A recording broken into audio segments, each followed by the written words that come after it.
किताब मुंदावनी, लेखक ਗਿਆਨੀ ਗੁਰਦਿੱਤ ਸਿੰਘ। ਚੈਨਲ ਨੂੰ ਸਬਸਕ੍ਰਾਈਬ ਕਰਨਾ ਨਾ ਭੁੱਲਣਾ ਅਤੇ ਕਿਤਾਬ ਦੀ ਜਾਣਕਾਰੀ ਨੂੰ ਆਪਣੇ ਦੋਸਤਾਂ ਮਿੱਤਰਾਂ ਦੇ ਨਾਲ ਜ਼ਰੂਰ ਸਾਂਝਾ ਕਰਨਾ। ਭੂਮਿਕਾ: ਕਿਸੇ ਵੀ ਕਾਰਜ ਦਾ ਆਰੰਭ ਅਤੇ ਉਸ ਦੀ ਸਮਾਪਤੀ ਮਹੱਤਵਪੂਰਨ ਹੁੰਦੀਆਂ ਹਨ, ਪਰੰਤੂ ਗੁਰੂ ਗ੍ਰੰਥ ਸਾਹਿਬ ਜੀ ਦੇ ਪਾਠ ਦਾ ਆਰੰਭ ਵਿਸ਼ੇਸ਼ ਕਰਕੇ ਭੋਗ ਇੱਕ ਵਿਲੱਖਣ ਉਤਸਵ ਹੁੰਦਾ ਹੈ। ਅਜਿਹੇ ਸਮੇਂ ਜੁੜੀ ਸੰਗਤ, ਪ੍ਰੇਮੀ ਤੇ ਸ਼ਰਧਾਲੂ ਅਤੇ ਜਗਿਆਸੂ ਆਪਣੇ ਮਨ ਦੀ ਭੂਮੀ ਸੋਧ ਸੰਵਾਰ ਕੇ ਗੁਰਬਾਣੀ ਦੇ ਅੰਮ੍ਰਿਤ ਬਚਨ ਸੁਣਨ ਅਤੇ ਗੁਰ ਉਪਦੇਸ਼ ਗ੍ਰਹਿਣ ਕਰਨ ਲਈ ਖਾਸ ਤੌਰ 'ਤੇ ਤਿਆਰ ਹੋ ਕੇ ਬੈਠਦੇ ਹਨ। ਭੋਗ ਸਮੇਂ ਸੰਗਤ ਜੁੜਦੀ ਹੈ, ਪ੍ਰੇਮ ਨਾਲ ਪਾਠ ਸੁਣਦੀ ਹੈ। ਦਰੂਵੇ ਮਨਾਂ ਨਾਲ ਮਹੱਲੇ ਨਾਵੇਂ ਦੇ ਸਲੋਕ ਸੁਣੇ ਜਾਂਦੇ ਹਨ। ਧਰਮ ਦੀ ਖਾਤਰ ਸ਼ੀਸ਼ ਕਟਾਉਣ ਵਾਲੇ ਸਤਿਗੁਰੂ ਦੀ ਯਾਦ ਆਉਂਦੀ ਹੈ। ਅਨੁਭਵ ਵਿੱਚ ਉਹਨਾਂ ਦੇ ਦਰਸ਼ਨ ਦੇ ਦ੍ਰਿਸ਼ ਝਲਕਦੇ ਹਨ। ਬਲ ਹੋਆ ਬੰਧਨ ਛੁਟੈ ਦੇ ਬੋਲ ਮਾਨਵ ਹਿਰਦਿਆਂ ਨੂੰ ਧਰਵਾਸਾ ਦਿੰਦੇ ਹਨ। ਥੋੜ੍ਹੀ ਜਿਹੀ ਸੂਝ ਵਾਲੇ ਪ੍ਰਾਣੀ ਦਾ ਵੀ ਮਨ ਬਲ ਧਾਰਦਾ ਹੈ। ਸ਼ੁਭ ਉਪਾਅ ਕਰਨ ਦੀ ਸੋਝੀ ਜਾਗਦੀ ਹੈ। ਜੀਵਨ ਵਿੱਚ ਚੰਗੇ ਕਰਮ ਕਰਨ ਦੇ ਖਿਆਲ ਉਪਜਦੇ ਹਨ। ਕਈ ਭਾਂਤ ਦੇ ਸੰਕਲਪ ਮਨ ਵਿੱਚ ਉੱਠਦੇ ਹਨ। ਧਰਮ ਦੇ ਗੁਣ ਧਾਰਨ ਦੀਆਂ ਭਾਵਨਾਵਾਂ ਝਲਕਦੀਆਂ ਹਨ। ਇਸ ਪਿੱਛੋਂ ਭੋਗ ਦੇ ਉੱਤਮ ਕਾਰਜ ਦੀ ਅਤਿ ਸਵਾਦੀ ਕਿਰਿਆ ਚੱਲਦੀ ਹੈ, ਜਿਸ ਅੰਮ੍ਰਿਤ ਭੋਜਨ ਨੂੰ ਪਾਏ ਜਾਣ ਲਈ ਆਪਣੇ ਅੰਦਰਲਾ ਭਾਂਡਾ ਸੋਧਿਆ ਸੁਧਾਰਿਆ ਗਿਆ ਹੈ। ਫਲਸਰੂਪ ਅਧਿਆਤਮਕ ਵਸਤਾਂ ਪਦਾਰਥ ਦੇ ਥਾਲ ਵਿਚਲੇ ਅੰਮ੍ਰਿਤ ਰਹੱਸ ਮਾਨਣ ਦੀ ਇਕਾਗਰਤਾ ਨਾਲ ਸਰੋਤੇ ਆਨੰਦ ਮਾਣਦੇ ਹਨ। ਅੰਮ੍ਰਿਤ ਨਾਮ ਠਾਕੁਰ ਕਾ, ਜੋ ਸਾਰਿਆਂ ਦਾ ਆਧਾਰ ਹੈ, ਆਤਮਾ ਦਾ ਭੋਜਨ ਬਣ ਕੇ ਰੂਹ ਨੂੰ ਤ੍ਰਿਪਤਾਉਂਦਾ ਹੈ ਅਤੇ ਨਵ ਜੀਵਨ ਸੰਚਾਰਦਾ ਹੈ। ਅਜਿਹੀ ਅਵਸਥਾ ਵਾਲਿਆਂ ਲਈ ਹੀ ਕਿਹਾ ਹੈ, ਜੋ ਅਜਿਹਾ ਭੋਜਨ ਭੁੰਚਦੇ ਹਨ, ਉਹ ਆਪਣਾ ਅਤੇ ਹੋਰਨਾਂ ਦਾ ਉਧਾਰ ਕਰਦੇ ਹਨ। ਜਿਸ ਸਤਿਗੁਰੂ ਦੀ ਕਿਰਪਾ ਨਾਲ ਇਹ ਸਭ ਕੁਝ ਪ੍ਰਾਪਤ ਹੋਇਆ ਹੁੰਦਾ ਹੈ, ਉਸ ਦਾ ਸ਼ੁਕਰਾਨਾ ਅਜਿਹੇ ਭਾਵਾਂ ਨਾਲ ਕੀਤਾ ਜਾਂਦਾ ਹੈ, ਜਿੱਥੇ ਗੁਣਵਾਨ ਹਸਤੀਆਂ ਵੀ ਆਪਣੇ ਆਪ ਨੂੰ ਨਿਰਗੁਣਿਆਰਾ ਸਮਝ ਕੇ ਕੁਝ ਗ੍ਰਹਿਣ ਕਰਨ ਲਈ ਨਿਰਮਾਣ ਹੋ ਕੇ ਬੈਠਦੀਆਂ ਹਨ। ਜਾਚਨਾ ਕੀਤੀ ਜਾਂਦੀ ਹੈ, ਹੇ ਪ੍ਰਭੂ, ਆਪਣੇ ਨਾਮ ਦਾ ਆਧਾਰ ਬਖਸ਼ੋ, ਜਿਸ ਕਾਰਨ ਇਹ ਸਾਰਾ ਸ਼ੁਭ ਕਾਰਜ ਹੋਇਆ ਅਤੇ ਜਿਸ ਕਰਮ ਨੂੰ ਕਰਕੇ ਮੇਰਾ ਮਨ ਤਨ ਹਰਾ ਹੋਇਆ ਹੈ। ਇਹ ਮੁੰਦਾਵਣੀ ਦੇ ਸ਼ਬਦਾਂ ਦਾ ਭਾਵ ਹੈ। ਪ੍ਰਾਚੀਨ ਹੱਥ ਲਿਖਤਾਂ, ਜਿਨ੍ਹਾਂ ਵਿੱਚੋਂ ਕੁਝ ਕੁ ਬੀੜਾਂ ਦੇ ਹਵਾਲੇ ਦਿੱਤੇ ਗਏ ਹਨ, ਵਿੱਚ ਇੱਥੇ ਪੁੱਜ ਕੇ ਲਿਖਾਰੀ ਸਮਾਪਤੀ ਕਰਦੇ ਹਨ ਅਤੇ ਲਿਖਤੀ ਬੀੜਾਂ ਵਿੱਚ ਇਸ ਦੇ ਨਾਲ ਦਿੱਤੇ ਕੁੱਲ ਸ਼ਬਦਾਂ ਦਾ ਜੁਮਲਾ ਅਰਥਾਤ ਜੋੜ ਵੀ ਲਿਖਿਆ ਮਿਲਦਾ ਹੈ। ਕਿਸੇ ਕਿਸੇ ਥਾਂ ਤਨ ਮਨ ਥੀਵੈ ਹਰਿਆ ਦੇ ਨਾਲ ਹੀ ਇਹ ਵਾਕ ਵੀ ਹੁੰਦਾ ਹੈ, ਇਹੋ ਭੋਗ ਸ਼੍ਰੀ ਆਦ ਗ੍ਰੰਥ ਜੀ ਹੈ। ਹੱਥ ਲਿਖਤ ਬੀੜ ਸੰਮਤ 1753। ਪ੍ਰੇਮੀਆਂ, ਜਗਿਆਸੂਆਂ ਅਤੇ ਗੁਰਮੁਖ ਗੁਰਸਿੱਖਾਂ ਦੇ ਮਨੋਭਾਵ ਜਦੋਂ ਸ਼ਰਧਾ ਦੀ ਸਿਖਰ 'ਤੇ ਪੁੱਜੇ ਹੁੰਦੇ ਹਨ, ਤਾਂ ਇੱਕਦਮ ਹੈਰਾਨ ਕਰਨ ਵਾਲੇ ਬੋਲਾਂ ਨਾਲ ਬੜੇ ਜ਼ੋਰ ਦੇ ਆਵਾਜ਼ੇ ਆਉਣ ਲੱਗ ਜਾਂਦੇ ਹਨ।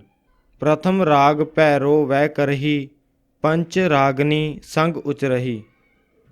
ਤਾਂ ਸਾਧਾਰਨ ਤੋਂ ਸਧਾਰਨ ਸਰੋਤਾ ਹੈਰਾਨ ਹੋ ਜਾਂਦਾ ਹੈ। ਮਨਾਂ ਵਿੱਚ ਆਉਂਦਾ ਹੈ ਕਿ ਇਹ ਪੰਜ ਬਰੰਗਨਾਂ ਤੇ ਅਸ਼ਟ ਪੁੱਤਰਾਂ ਨੂੰ ਸੁਆਰ ਕੇ ਕਹਿਣ ਵਾਲੀ ਰਚਨਾ ਕੀ ਹੈ। ਇਹੋ ਹੀ ਨਹੀਂ, ਜਿਉਂ-ਜਿਉਂ ਪੜ੍ਹਦੇ ਜਾਓ, ਅਜਿਹੀ ਰਚਨਾ ਜਿਸ ਦਾ ਕੋਈ ਮਹੱਲਾ ਤੇ ਸੂਚਨਾ ਨਹੀਂ ਤੇ ਅੰਕਾਂ ਦੀ ਪ੍ਰਣਾਲੀ ਵੀ ਨਹੀਂ, ਰਹਾਉ ਵੀ ਨਹੀਂ, ਕਿਸੇ ਰਚਨਾ ਵਾਲੇ ਦਾ ਨਾਮ ਵੀ ਨਹੀਂ, ਜਿਸ ਤੋਂ ਪਤਾ ਚੱਲੇ ਕਿ ਇਹ ਲਿਖਤ ਬਾਣੀ ਹੈ ਅਤੇ ਹਰ ਰਾਗ ਦੀਆਂ ਪੰਜ ਬਰੰਗਣਾ, ਰਾਗਣੀਆਂ ਅਤੇ ਅਸ਼ਟ ਅੱਠ ਨੰਦਨ ਪੁੱਤਰ ਮੁੜ-ਮੁੜ ਦੱਸੇ ਜਾਂਦੇ ਹਨ, ਤਾਂ ਖੋਜ ਦੀ ਇੱਛਾ ਉਤਪੰਨ ਹੁੰਦੀ ਹੈ। ਵੇਰਵੇ ਲਈ ਵੇਖੋ ਆਲਮ ਬਾਰੇ ਪੂਰੀ ਖੋਜ। ਇਸ ਸੰਬੰਧੀ ਬਿਨਾਂ ਲੰਮੀ ਚਰਚਾ ਦੇ, ਜਿਸ ਦਾ ਵਿਸਤਾਰ ਇਸ ਪੋਥੀ ਵਿੱਚ ਅੱਗੇ ਆਵੇਗਾ, ਇੱਥੇ ਤਾਂ ਇੰਨਾ ਕਹਿਣਾ ਹੀ ਕਾਫੀ ਹੈ ਕਿ ਇਹ ਰਚਨਾ ਅਕਬਰ ਦੇ ਸਮਕਾਲੀ ਆਲਮ ਕਵੀ ਲਿਖਤ ਮਾਧਵਾਨੰਦ ਕਾਮਕੰਦਲਾ ਵਿੱਚੋਂ ਆਈ ਹੈ, ਜਿਸ ਦਾ ਦਾਅਵਾ ਇੱਕ ਦਰਜਨ ਤੋਂ ਵੱਧ ਹਿੰਦੀ ਦੇ ਪ੍ਰਤਿਸ਼ਠਿਤ ਵਿਦਵਾਨਾਂ ਨੇ ਕੀਤਾ ਹੈ। ਇਸ ਰਚਨਾ ਵਿੱਚ ਸਭ ਤੋਂ ਪਹਿਲਾਂ ਭੈਰੋ ਆਉਂਦਾ ਹੈ, ਜਿਸ ਦੀਆਂ ਪੰਜ ਬਰੰਗਣਾ ਇਸਤਰੀਆਂ ਅਤੇ 8 ਪੁੱਤਰ ਦੱਸੇ ਹਨ।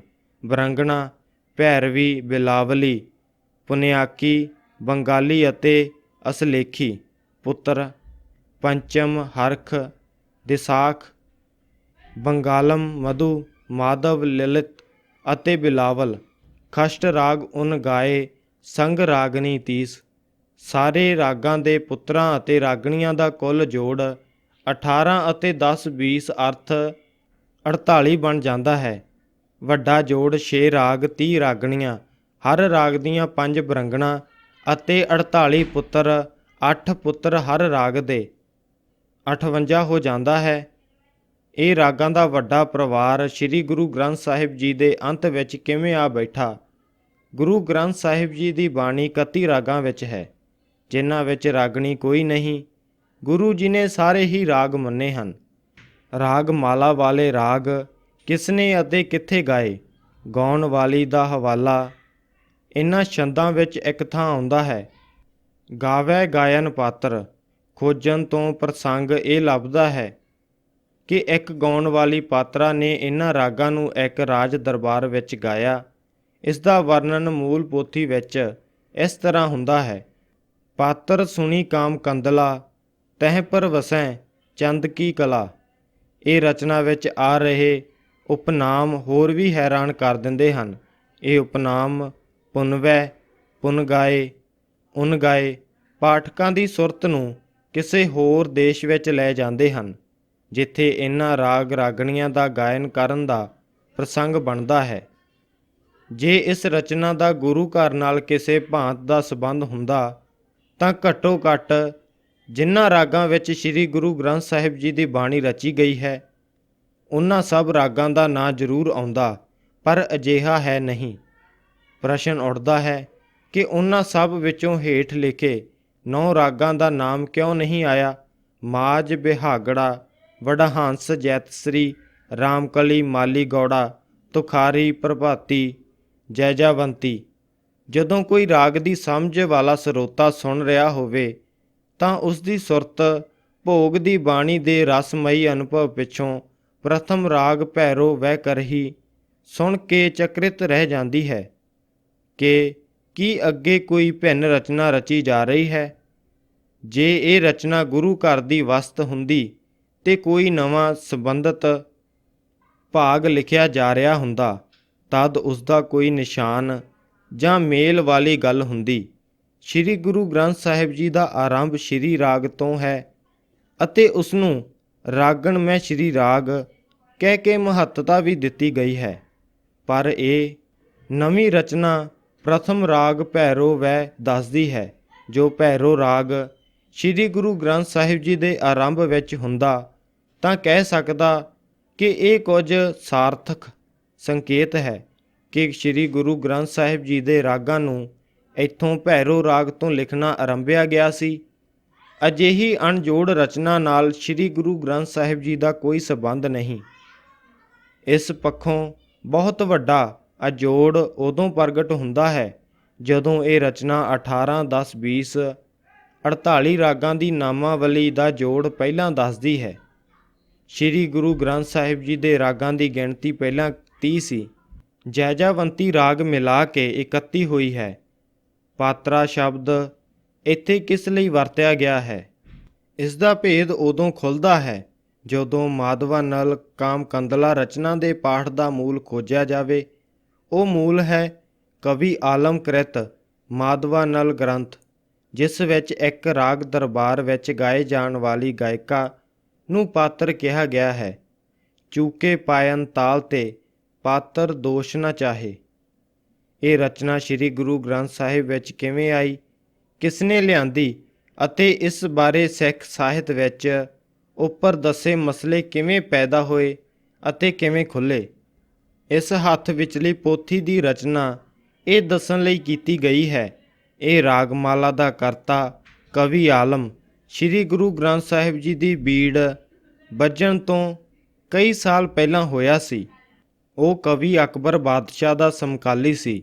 ਉਸਨੇ ਰਾਗਾਂ ਬਾਰੇ ਆਪਣੀ ਜਾਣਕਾਰੀ ਦੱਸਣ ਅਤੇ ਪੁਸਤਕ ਨੂੰ ਸ਼ਿੰਗਾਰ ਰਸ ਭਿੰਨੀ ਬਣਾਉਣ ਲਈ ਦੋਹਰੇ ਅਤੇ ਚੌਪਈ ਵਿੱਚ ਬੀੜ ਰਚਨਾ ਤੋਂ 21 ਸਾਲ ਪਹਿਲਾਂ ਇਸ ਨੂੰ ਲਿਖਿਆ ਸੀ।